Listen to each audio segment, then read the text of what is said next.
for women, it's so hard to know what to say in that situation because of the lack of data.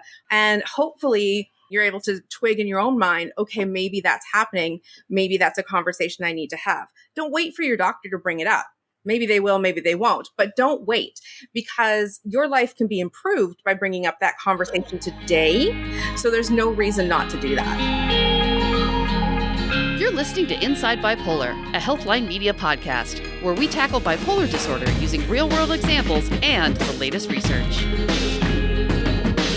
Hello, everybody, and welcome to the show.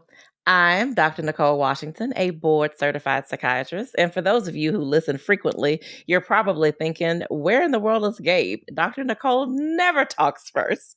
Well, Gabe is not with us today because we have with us a very special guest, Natasha Tracy. She is filling in for Gabe because, well, today's episode is for the ladies. We are talking all things hormones, PMDD, periods, bipolar disorder. I know you guys are thinking, wow, I'm tuning out right now, but don't go anywhere because you just might learn something to help you as you navigate the women in your life. Natasha is an author, blogger, consultant, and we are so fortunate to have her here with us today. Natasha, welcome to the show. Hello, Dr. Nicole. It's so great to be here. Thank you so much for inviting me. Excellent. So when Gabe and I were talking about this particular episode, we had someone write in and they were just asking about hormone effects on bipolar disorder because they had personally experienced that. And Gabe said, you know what? I'm not the one. I am not the person to give my lived experience on bipolar disorder in this particular instance. And he immediately thought of you. And you and I had a chance to meet before this episode and talk a little bit about this.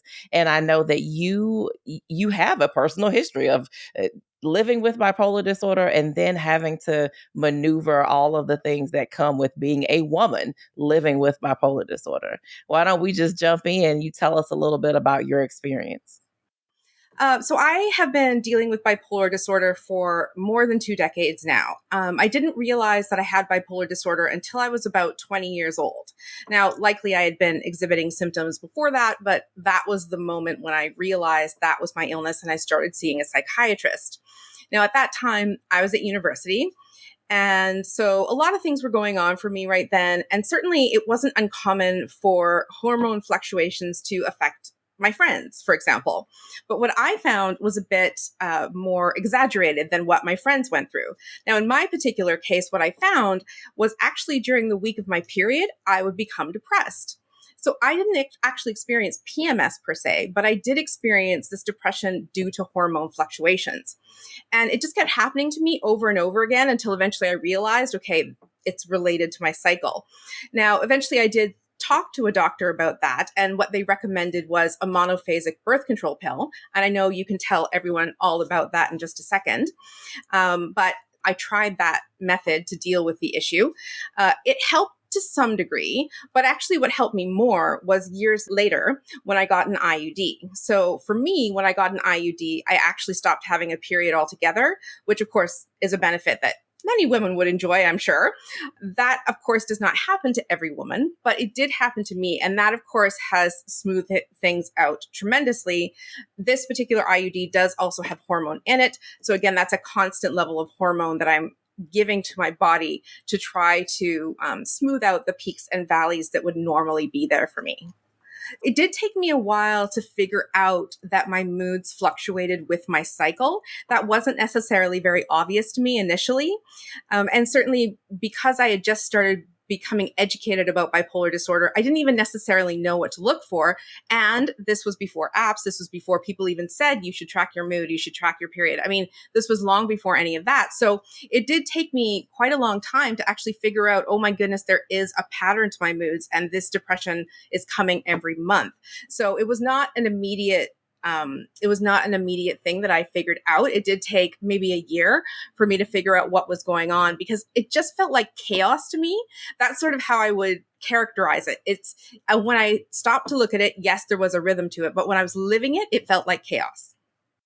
So that is the whole journey. And I'm sure it sounds so easy when you say it like, oh, yeah, I just got a monophasic pill. And then then I got an IUD and then I didn't have a period. And it was great. Somebody out there listening is thinking, well, that sounds way too easy and too good to be true. So we'll break it down a little bit. The monophasic pill you talked about. So if you've taken birth control pills for any amount of time, you know that some of the packages, they're different colors because those different colors relate to how much hormone is in each pill. So you would notice, 1 week would be one color, and then the next week would be a different color, and the third week would be yet another color.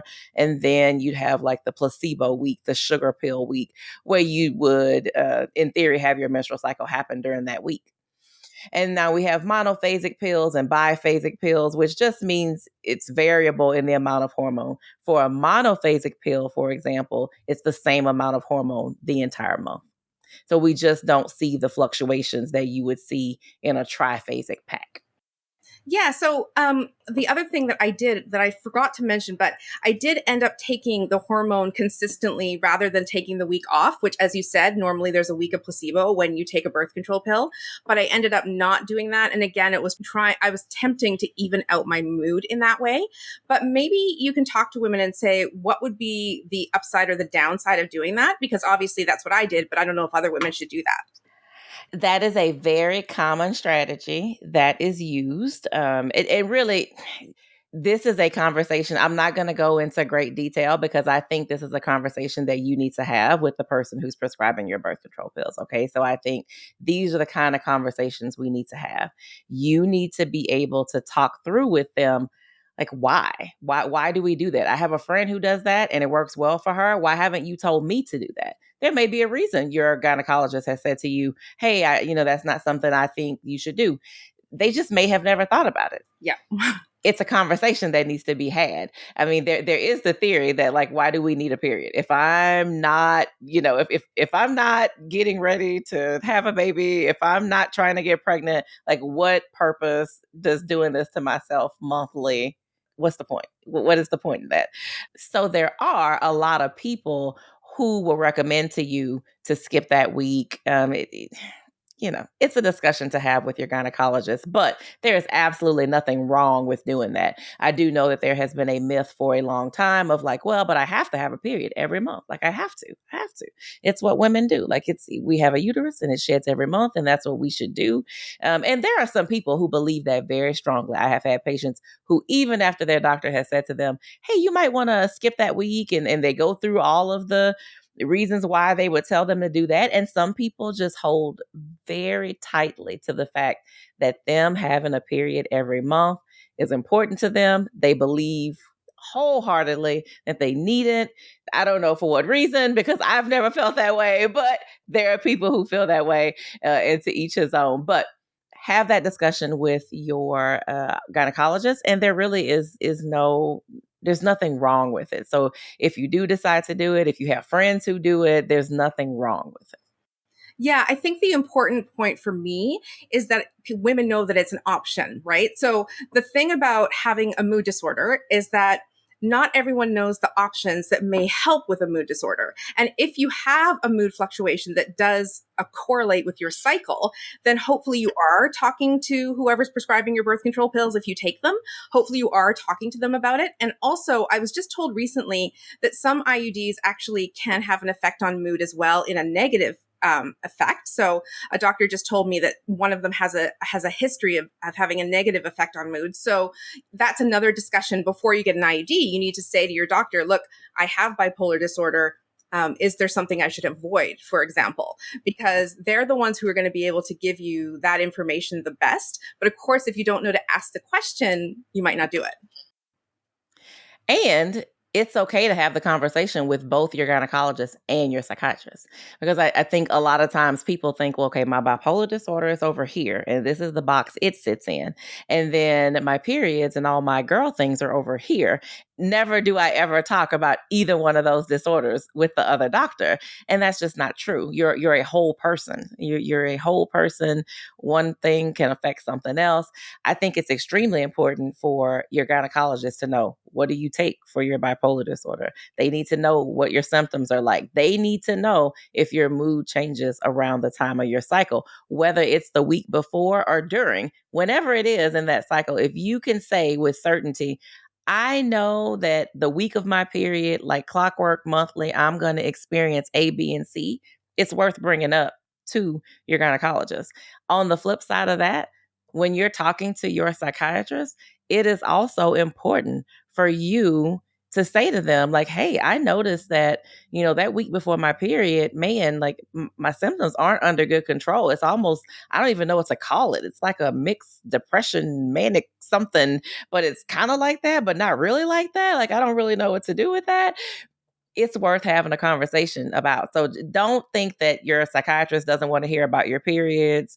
Don't think your gynecologist doesn't care about the changes in your mood around your period. It's just not true. We care because we care about you as an entire person.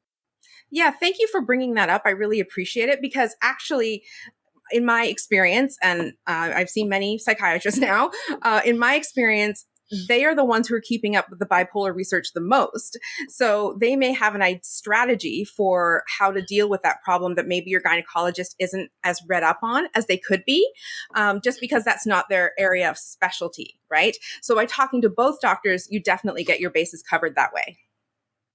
A lot of times on this show, we end up talking about how sometimes things are just complicated and difficult, regardless of bipolar disorder. And sometimes bipolar illness it just isn't the end all be all of why a situation is complicated, right?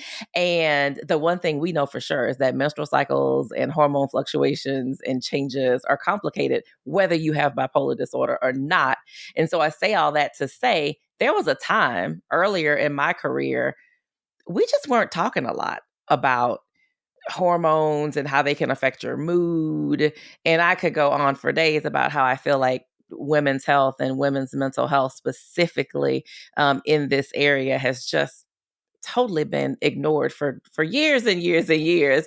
And I think we're just, and I say just, past 20 years or so, really paying attention to the mood fluctuations and things that we see with periods in which you're with your menstrual cycle. We're just really paying attention to that stuff. So you're right. There was a time when nobody was really paying attention to that data and that research. And so now we actually have more research to pay attention to.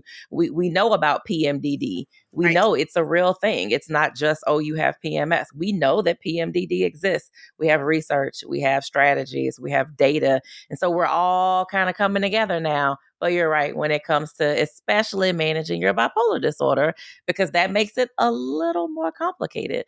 The psychiatrist should be the one keeping up with that. And if you're fortunate enough to live in a city where you have a large number of psychiatrists and subspecialists in psychiatry, reproductive psychiatry is a subspecialty of psychiatry that is really gaining momentum. And it just makes it, I think, a lot easier for a woman to kind of go have those conversations when the doctor has dedicated even extra time and research to knowing as much as they can about how hormones can affect mood symptoms.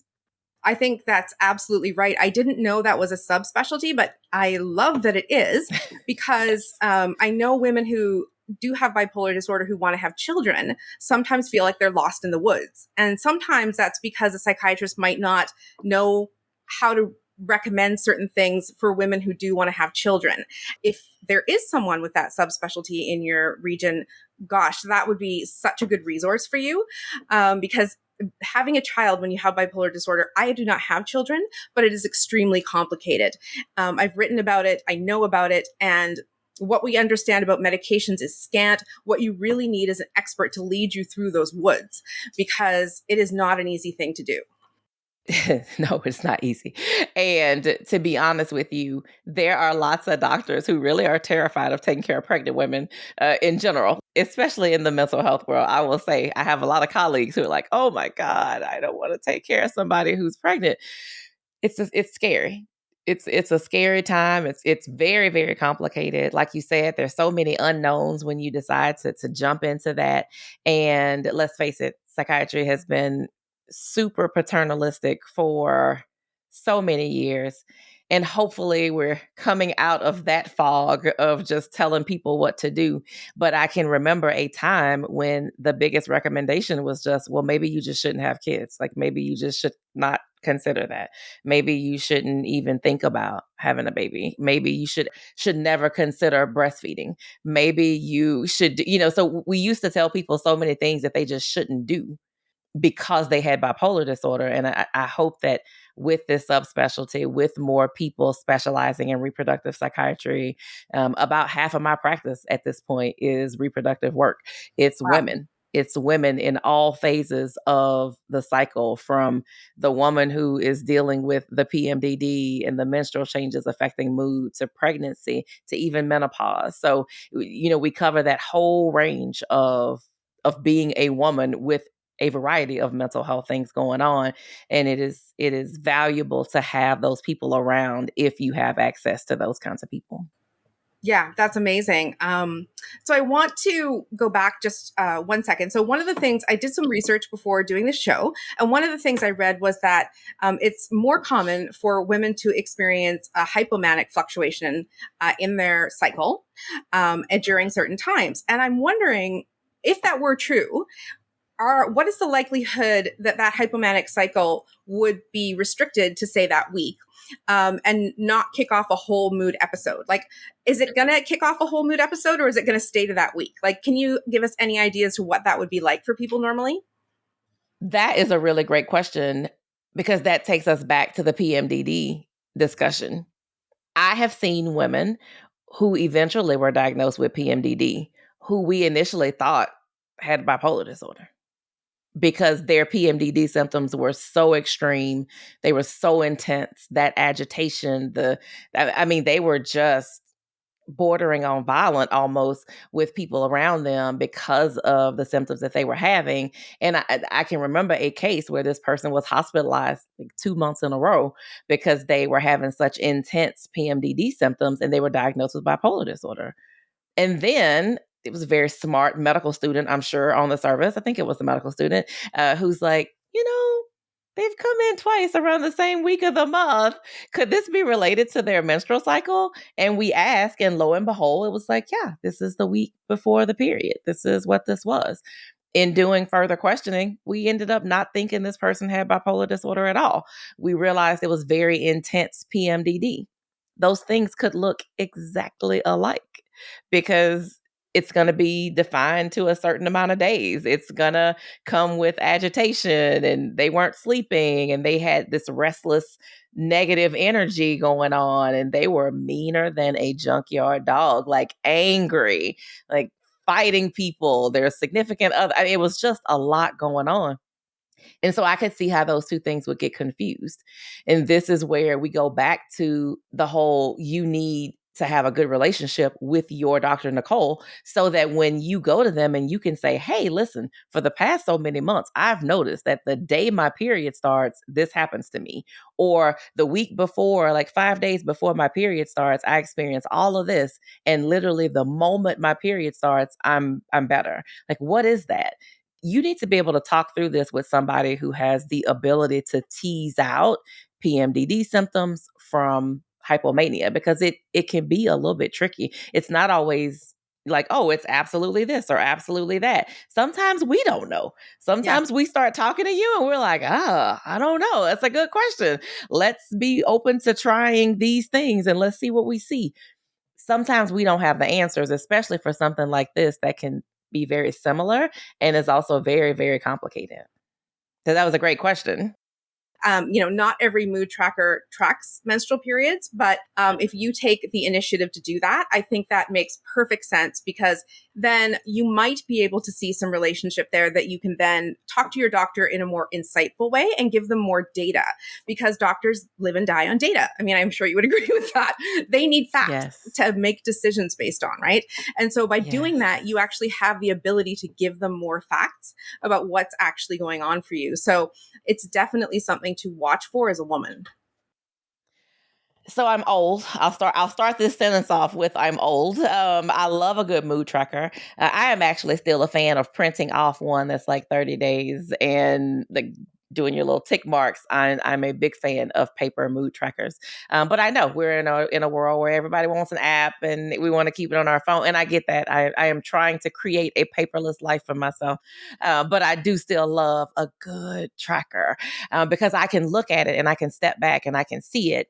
And you're right. Most of them do not include menstrual cycles on there. And if I am talking to a person with a uterus, I am usually saying, hey, I need you to put on there your menstrual cycle stuff, like put on there when you start your period, like put those things on there because I need to know that. And it plays more of a role than I think a lot of people think about. Like, I think there are a lot of people out there with bipolar disorder who probably have not thought about their moods in relation to their cycle. So because they haven't thought about it in relation to their cycle, they then haven't reported to their doctor its relation to their cycle. And we just don't think about it all the time. So I 100% agree with you that I think tracking is extremely important and valuable. And we do live and die by data because this is the reality. If I only see you once a month, I see you once every 2 months, every 90 days, and I say, hey, Natasha, how's the last 90 days been? You are not going to remember. Like, No. oh, 2 months ago, the second day of my period, this is how I felt. You are not, you no, you've slept since then. You, as my grandma used to say, like, you can't even remember what color underwear you put on this morning, let alone, something that happened days ago.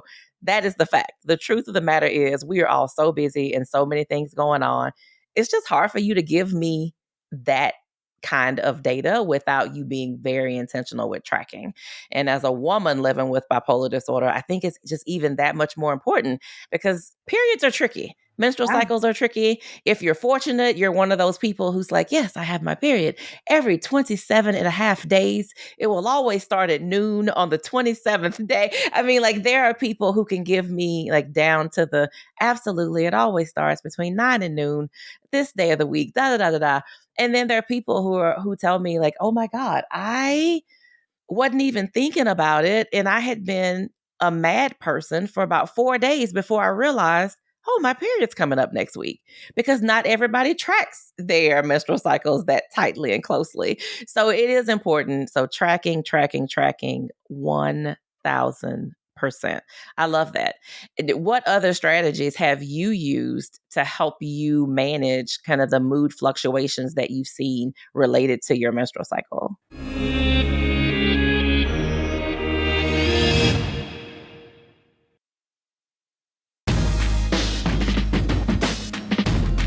And we're back discussing how hormone fluctuations in women can affect their bipolar disorder. It's so tricky. So when I was having mood fluctuations at that time, I was on birth control pills, which means that my cycle was at least regular. So as you're saying, not everyone is so lucky to have a regular mood or a regular cycle, rather. Excuse me. But I did because of the medication, and so I could at least plan ahead, right? I could at least say, okay, this is the week when my mood is probably going to be more depressed. So then I could at least plan around it. Some people would say, well, you shouldn't expect the worst. I actually don't agree with that. I think when you know something's going to happen, you know something's going to happen.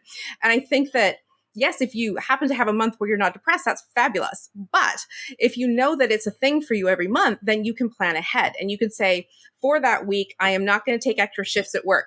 For that week, I'm going to make sure and get, things done early or done late, but not during that week. I'm not going to make big plans on that week. I'm not going to try and go out with my friends for a big shindig because I know I'm not going to feel like it, that kind of thing. So for me, planning ahead was like key to dealing with that. Forewarned is forearmed. And I believe that that is true. And so that actually can come down to tracking as well, because you can actually set reminders for yourself that says, by this day of the month, I would like to have planned X, whatever it is. And then, hey, if you have a week when those things don't happen to you, great. You can just go on and continue just like you always do. But if you do have a mood fluctuation that correlates with your cycle, then at least you're prepared for it. And I think that one thing I want to mention is, and this is, not to slight all of the male psychiatrists in the world, but I have never had a male psychiatrist say anything about my cycle to me. Again, this is just anecdotal, right? Maybe everyone does except for the ones I've seen. I don't know. But But I will just say it has never happened. So I think it's incumbent upon us as women to bring it forward. We women are a little different than men in this particular regard. So let's have a conversation about the possible impacts of that.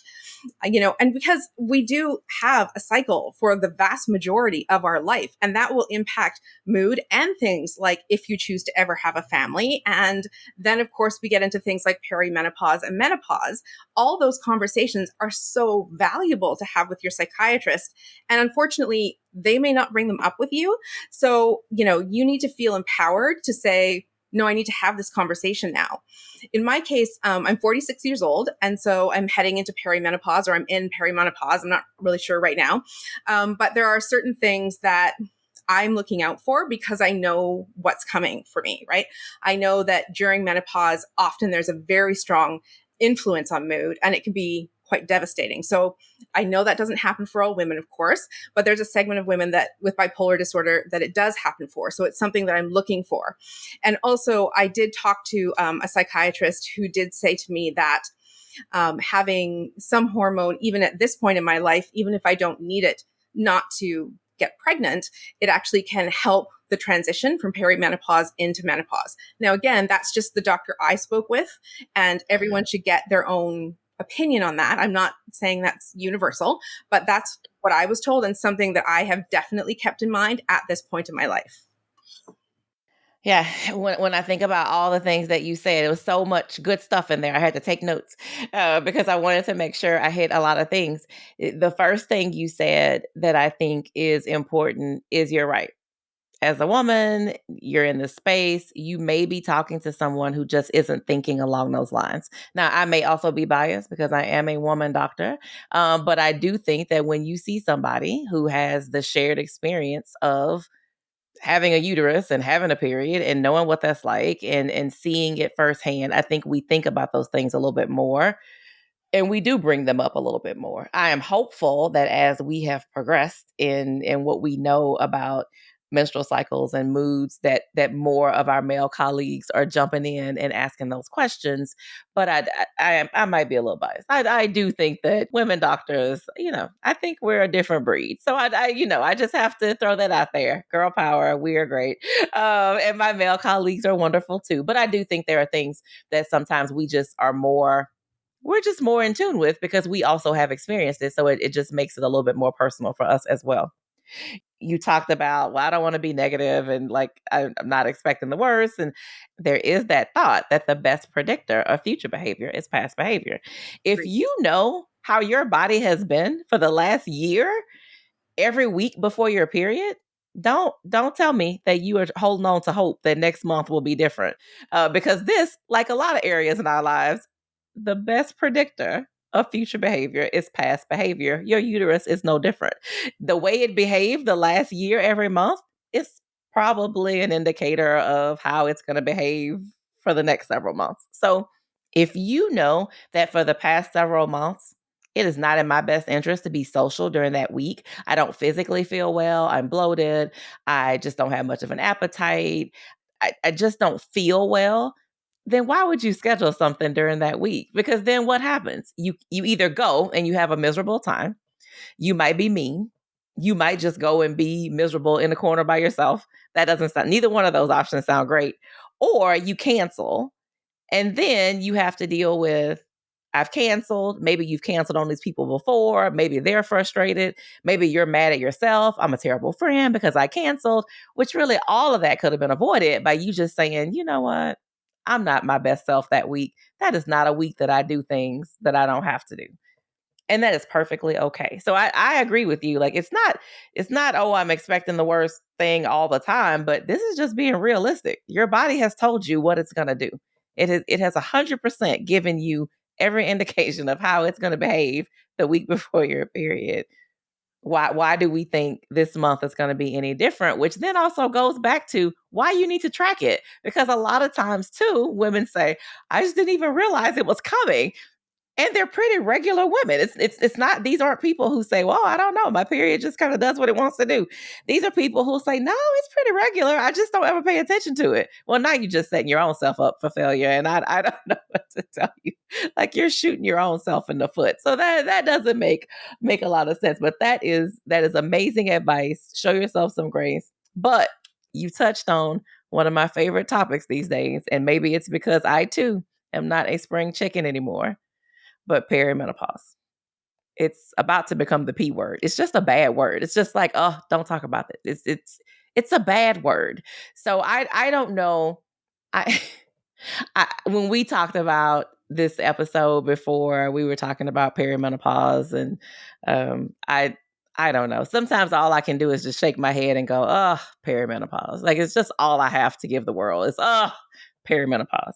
So before we get into the specifics of it, I do want to know, did you notice a change in the way your cycles affect your mood as you got older and as you started getting into that perimenopausal kind of phase of life? Did you notice a change there at all?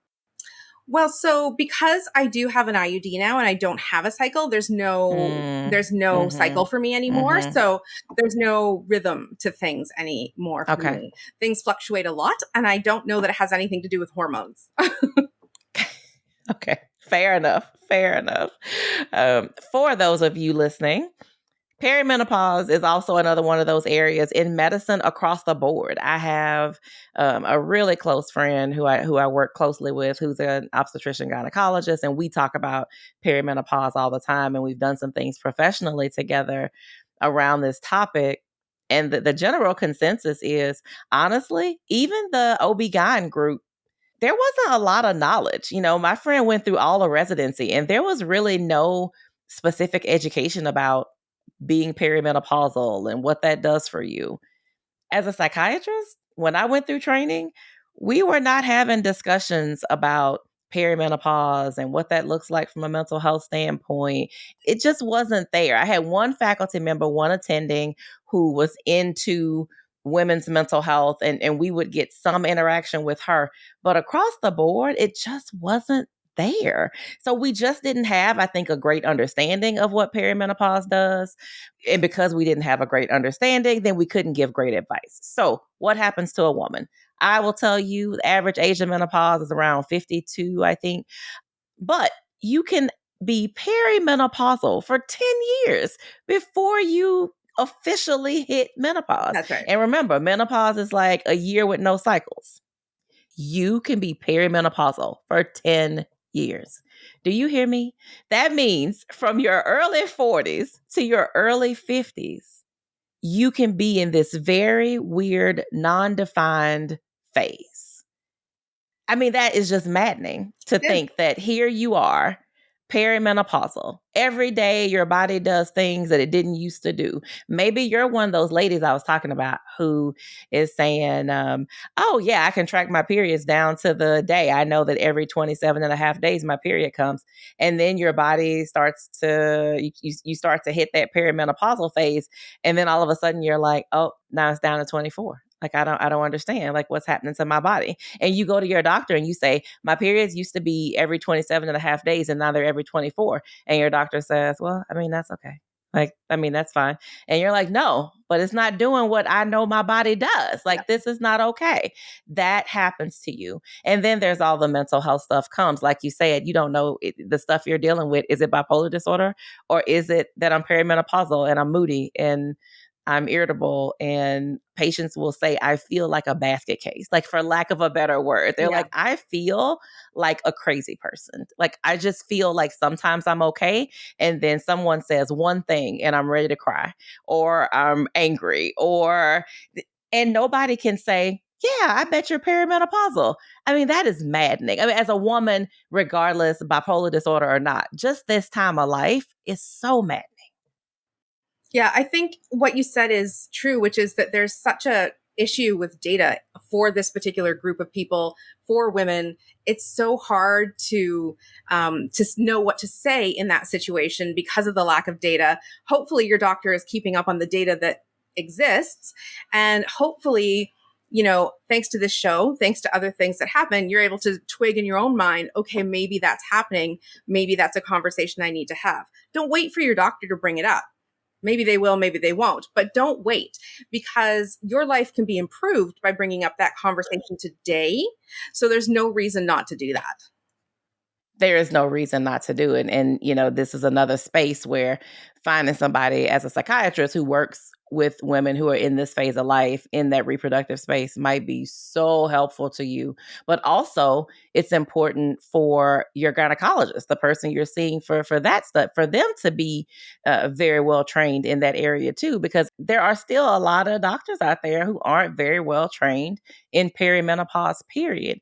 I will say there is the North American Menopause Society, or NAMS as we call it, and there are lots of doctors who are going through the certification through that agency, through that organization, to be certified menopause practitioner, which is amazing for somebody, in this phase of life who is hitting that point where they're like, yeah, I think I'm perimenopausal, and I don't even know who to talk to about that. There's no perimenopausal lab work. During this phase, hormones can fluctuate so often that you could get lab one day and they look totally great. You can get the same lab 2 days later and there's a fluctuation. So lab isn't always the answer. So it just makes it that much more important for you to try to be in the presence of someone who has done the extra. Yeah. So like I said, I'm 46, and I know that the average menopause is around 51, 52, just like you said. So I'm kind of terrified by it, to be honest with you.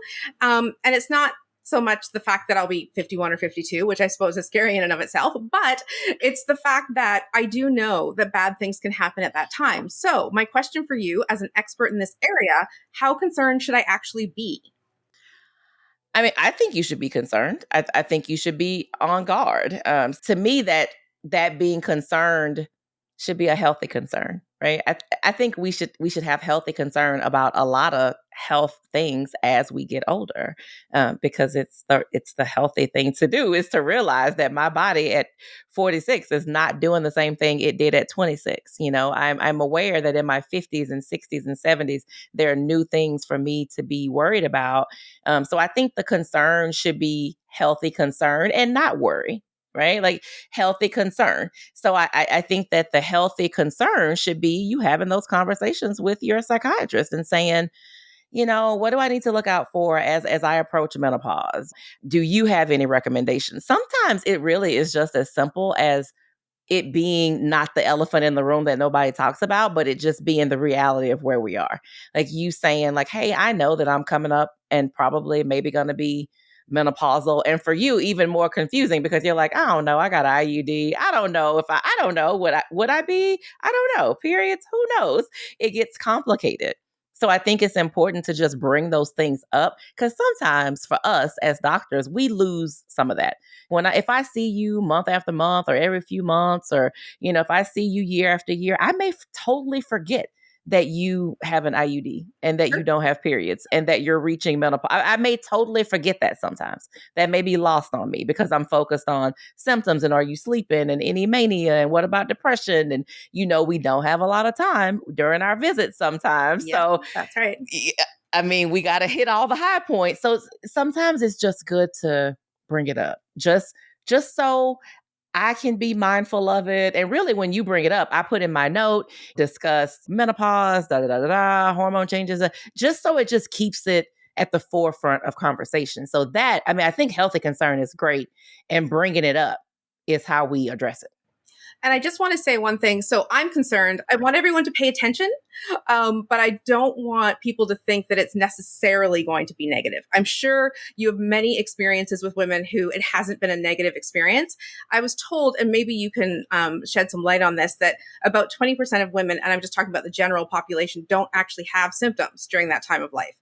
I don't know whether it's 20% of people with bipolar, but women in general. So yeah. Maybe you can give a little more information about that. Are we more likely to have symptoms? Is it the same kind of thing? What are we looking at? Yeah, we definitely don't have data about specifically menopause and bipolar disorder and how many women experience menopausal symptoms. But you are right. There are women who are fortunate enough that I just say God has shined his smiling light upon, who go through menopause and have like hardly any symptoms at all. And may we all be that person. You know, I don't. May we all be her. But that is not everybody's story. And it's also important to remember that menopausal symptoms encompasses such a wide range of things. There are some women who have many more physical symptoms. So for them, they notice more of the hot flashes, more of the vaginal dryness. They have more physical symptoms. There are some women who have more of the emotional symptoms that come, the mental health ramifications of being menopausal. We never know who's going to fall into what category. So it's just that much more important for you to make sure you're continuing to have conversations and being aware of your body, like just being aware, because you may have a change that you just thought, oh, well, that can't be menopause. It might be something else, but you know something's different about you. And I am here to tell you that anything that changes in your body from 40 plus could be related to perimenopause. So it's just something for you to kind of think about, be aware of, keep an eye on. We never know what somebody's menopausal journey is going to be like. You could be fortunate to have your bipolar disorder symptoms improve. Maybe you're one of those people who all the hormone fluctuations of a menstrual cycle is what was wreaking havoc on the control of your bipolar disorder to start with. Maybe going through menopause kind of quiets some of that for you.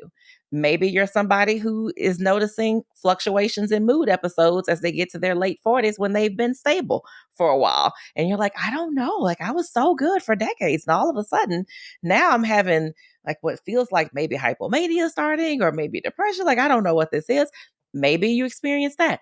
It's just important to be paying attention to what your patterns are so that we can have the conversations we need to have. But yes, don't be scared. Remember, we said healthy concern, not worry, not fear, healthy concern. Yeah, I think what you said is true, which is you need to know what's normal for you, right? Because we all have a normal, whatever it is, and you need to know what that is for you. Yeah, you absolutely have to know what that is for you. Well, man, I mean, I will tell you, I was a little worried. I was like, oh, Gabe's not going to be here. He wasn't going to be here. And we weren't going to have anything to talk about. And we were going to just struggle. And I mean, this has been really, really great. I mean, I think this conversation was so necessary. And I am super hopeful that all the ladies out there who are listening, who are living with bipolar disorder, got something great out of this. I'm so happy that you agreed to do the episode. So for people who want to learn more about you or want to be able to find you, where can they find you online? Well, the best place to find me is at natashatracy.com. So that's my main website. And also, I do have a book coming out, and you can find out more about that at bipolarrules.com. It's going to be about hacks to live more successfully with bipolar disorder, and that'll be out later this year. So I hope people will look me up. And of course, I am across social media as well. Oh, that is exciting. I can't wait to check it out. Thank you again for being here. And to all of our listeners, thank you for being here as well. I'm Dr. Nicole Washington. You can find me on all social media platforms at Dr. Nicole Psych to see all the things I'm doing at any given moment. And wherever you downloaded this episode, please follow or subscribe to the show. It costs you nothing to do so. And there are very few things in life that are free these days. And hey, can you do us a little bit of a favor? Share the show, send a text message, put it on social media, have a listening party, bring it up in a support group, send an email, whatever floats your boat. But sharing this show is how we grow. We will see you all next time on Inside Bipolar. You've been listening to Inside Bipolar from Healthline Media and PsychCentral.com. Have feedback for the show? Email us at show@psychcentral.com. Previous episodes can be found at psychcentral.com/IBP or on your favorite podcast player. Thank you for listening.